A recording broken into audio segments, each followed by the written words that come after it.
Bismillahirrahmanirrahim. Assalamualaikum warahmatullahi wabarakatuh. Kembali kita membaca hadis-hadis Nabi sallallahu alaihi wasallam dalam kitab kita Riyadhus Shalihin, masih tentang keutamaan hari Jumat. Kita masuki hadis yang ke-1163. Bahwa Rasulullah sallallahu alaihi wasallam menyebutkan tentang hari Jumat. Kata Nabi sallallahu alaihi wasallam, di hari Jumat itu ada waktu tidaklah bertepatan dengan seorang muslim yang salat kemudian dia mohon kepada Allah Subhanahu wa taala sesuatu, melainkan pasti diberi oleh Allah. Hadis diriwayatkan oleh Al-Bukhari dan Muslim. Dan kemarin pada pertemuan sebelumnya sudah disebutkan bahwa waktu itu ketika dimulai dari imam duduk di atas mimbar sampai sholat Jumat selesai.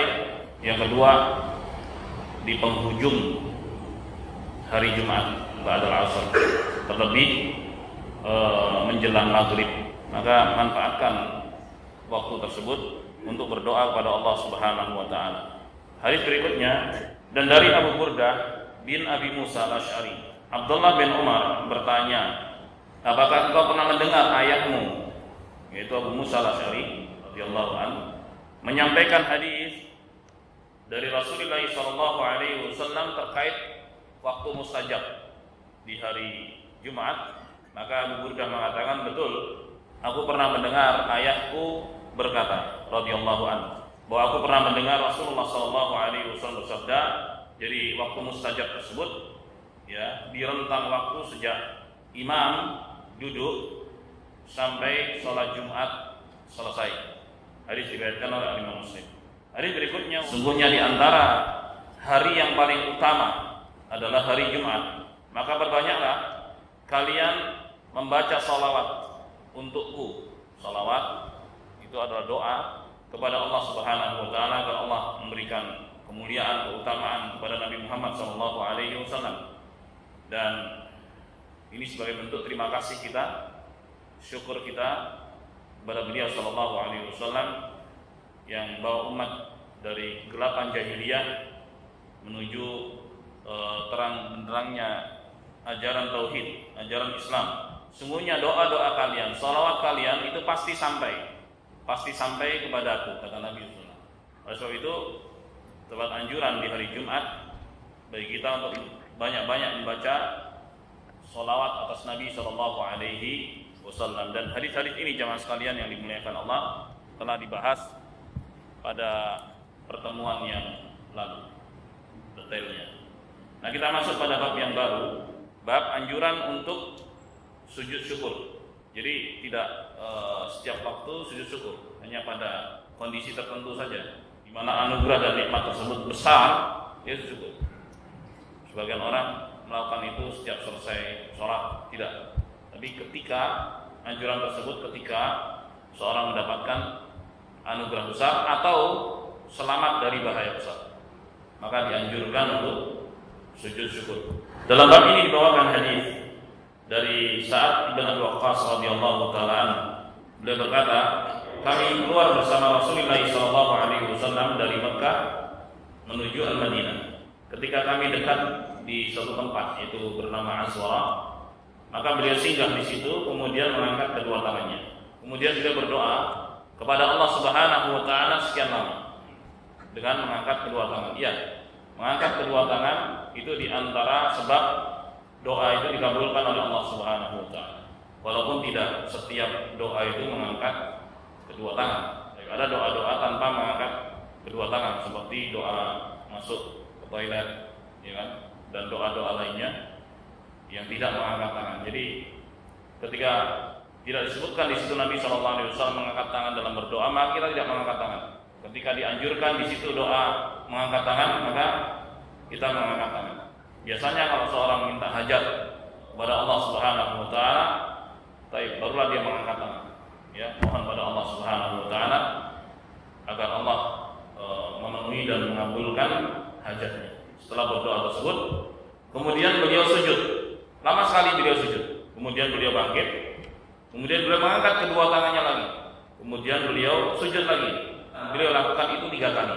Dan Nabi Shallallahu Alaihi Wasallam bersabda, kata Nabi Shallallahu Alaihi Wasallam, tadi aku berdoa kepada Tuhanku agar aku bisa memberikan bantuan untuk umatku, karena syafaat itu milik Allah Subhanahu Wa Taala. Dan Nabi Muhammad Shallallahu Alaihi Wasallam adalah penyalur syafaat. Allah Subhanahu Wa Taala menentukan penyalur syafaat. Ada orang yang mati syahid, itu juga penyalur syafaat. Puasa itu juga penyalur syafaat. Bacaan Al-Quran itu juga penyalur syafaat. Tapi seluruh jenis syafaat itu milik Allah Subhanahu Wa Taala. Sebagaimana dalam dalam ayat katakan bahwa seluruh jenis syafaat itu milik Allah Subhanahu Wa Taala. Surah ayat 44. Yang berhak diminta adalah Allah Subhanahu Wa Taala. Jadi kalau seorang berharap syafaat Nabi Muhammad SAW dari siapa? Apa jawabannya? Dari Allah. Disinilah tak keliruan sebagian orang. Dia berharap syafaat Nabi Muhammad dari Nabi Muhammad. Ini keliru. Nabi Muhammad tidak punya. Yang punya syafaat ataupun bantuan di akhirat kelak itu hanyalah Allah Subhanahu Wa Taala. Bahkan Nabi SAW berdoa pada Allah agar Allah memberikan izin kepada beliau untuk menyalurkan bantuan dari Allah Subhanahu Wa Taala. Karena dalam ayat Kursi ayat 255, ya Al-Baqarah ayat 255, Allah Subhanahu Wa Taala berfirman, tidak ada yang bisa memberikan syafaat di sisi Allah Subhanahu Wa Taala kecuali dengan izin. Kalau belum mendapatkan izin, nggak bisa. Nah, di sini Nabi Shallallahu Alaihi Wasallam memohon pada Allah Subhanahu Wa Taala agar Allah berikan izin kepada beliau untuk menyalurkan bantuan untuk umatnya. Kemudian poin yang ketiga jemaah, bahwa syafaat itu hanya diberikan kepada orang-orang yang bertauhid, itu orang-orang yang diridhoi Allah Subhanahu Wa Taala. Orang yang menyebutkan Allah gak bakal dapat syafaat. Seperti bangsa jahiliyah dahulu, mereka berharap syafaat dari orang-orang saleh yang sudah mati. Mereka kira orang-orang saleh yang telah meninggal dunia, yang mereka katakan memiliki kedudukan yang dekat dengan Allah Subhanahu Wa Taala, bisa bantu mereka. Mereka datang pada kuburan-kuburan untuk minta agar orang-orang yang sudah mati itu memberikan syafaat kepada pemintanya. Ini jelas perilaku jahiliyah, tidak benar. Maka minta syafaat hanya kepada Allah Subhanahu Wa Taala. Berharap syafaat apapun, berharap syafaat Nabi SAW, berharap syafaat Al-Quran, berharap syafaat puasa, berharap syafaat yang lainnya dari siapa? Dari Allah Subhanahu Wa Taala. Oleh sebab itu Nabi SAW mengatakan dalam hadis, manusia yang paling bahagia dengan syafaatku atau bantuanku di hari kiamat adalah orang yang mengucapkan la ilaha illallah tulus dari lubuk hatinya yang paling dalam. Jadi Nabi SAW menceritakan kepada para sahabatnya kenapa beliau berbuat tadi, mengangkat kedua tangan, kemudian berdoa sekian lama, kemudian beliau sujud sekian lama, bangkit lagi, mengangkat kedua tangan, kemudian sujud sampai 3 kali. Nah, beliau mengatakan, barusan tadi aku mohon kepada Allah Subhanahu Wa Taala untuk memberikan bantuan kepada umatku. Kemudian Allah Subhanahu Wa Taala memberikan anugerah kepadaku sebanyak 1/3 dari umatku. Maka aku pun sujud, tersungkur sujud sebagai bentuk terima kasih dan syukur kepada Tuhanku. Kemudian aku bangkit, aku angkat kepalaku. Kemudian aku minta lagi kepada Tuhanku untuk kebaikan umatku. Coba bayangkan betapa baiknya Nabi kita Muhammad SAW. Baiknya luar biasa. Jibril dia pernah berkata kepada Nabi SAW ketika beliau naik mimbar dan beliau mengaminkan, wahai Muhammad SAW, apabila disebut namamu dan didengar oleh seorang, kemudian dia tidak bersolawat untukmu, kemudian dia mati, maka masuknya neraka. Berarti dia betul-betul dijauhkan oleh Allah Subhanahu Wa Taala. Artinya dia nggak tahu terima kasih gitu. Ketika disebut nama Nabi Muhammad SAW, baca Allahumma sholli ala Muhammad, sallallahu ala Muhammad, Allahumma sholli alaihi. Ketika disebut nama Muhammad SAW, baca salat. Kemudian Jibril mengatakan kul amin, maka Rasulullah SAW mengatakan amin, mengaminkan ucapan Jibril alaihissalam. Kemudian beliau memberikan kepadaku 1/3 yang lain, maka aku pun tersungkur sujud kepada Tuhanku. Hadis diriwayatkan oleh Abu Dawud di dalam sunannya. Bab berikutnya, bab keutamaan salat malam. Dalam bab ini bawakan firman Allah Subhanahu wa taala dalam surat Al-Isra ayat 79. Kata Allah Subhanahu wa taala, dan dari sebagian malam, tidak malam secara keseluruhan. Malam itu dimulai dari tenggelamnya matahari sampai terbitnya fajar shadiq, itu mulai maghrib sampai subuh, itulah malam.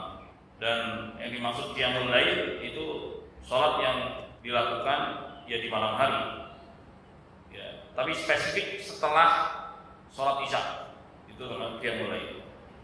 Walaupun salat maghrib atau salat sunnah ba'diyah maghrib itu dilakukan di malam hari juga, tapi yang dimaksud dengan qiyamul lail adalah salat yang dikerjakan setelah salat al-Isya. Di sini Allah Subhanahu wa taala berfirman memerintahkan Nabi-Nya sallallahu alaihi wasallam, dan dari sebagian malam hendaknya engkau bertahajud.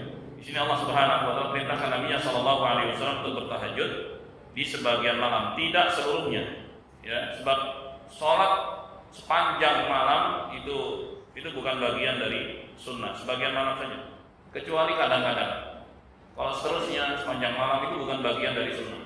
Kalau kadang-kadang seorang melakukan itu sepanjang malam, oke. Kadang-kadang. Seperti anjuran untuk menghidupkan malam di 10 hari terakhir bulan Ramadan, kan kadang-kadang. Kalau terus setiap hari, karena ada sebagian sahabat yang bertekad untuk melakukan sholat sepanjang malam dan ditentang oleh Nabi SAW bahwa beliau itu sholat dan juga tidur. Faman raghiba an sunnati falaysa minni. Barang siapa yang enggak suka dengan tuntunanku, maka dia bukan bagian dari golonganku. Baik. Jadi Nabi SAW tidak setiap hari sholat sepanjang malam. Kadang-kadang iya, betul. Kadang-kadang sampai kaki beliau bengkak, saking lamanya beliau berdiri untuk sholat. Nah, Allah Subhanahu wa taala perintahkan kepada Nabi-Nya sallallahu alaihi wasallam untuk sholat di sebagian malam, tidak seluruh malam. Para ulama berbeda pendapat tentang firman-Nya nafilatan lak. Ada yang mengatakan bahwa sholat malam yang hukumnya wajib itu khusus bagimu saja, wahai Muhammad sallallahu alaihi wasallam. Jadi sholat malam bagi Nabi Muhammad sallallahu alaihi wasallam itu hukumnya wajib. Begitu kata sebagian ulama. Wajibnya untuk bertahajud. Selain Nabi sallallahu alaihi wasallam tidak wajib untuk melakukan tahajud. Hukumnya sunnah saja.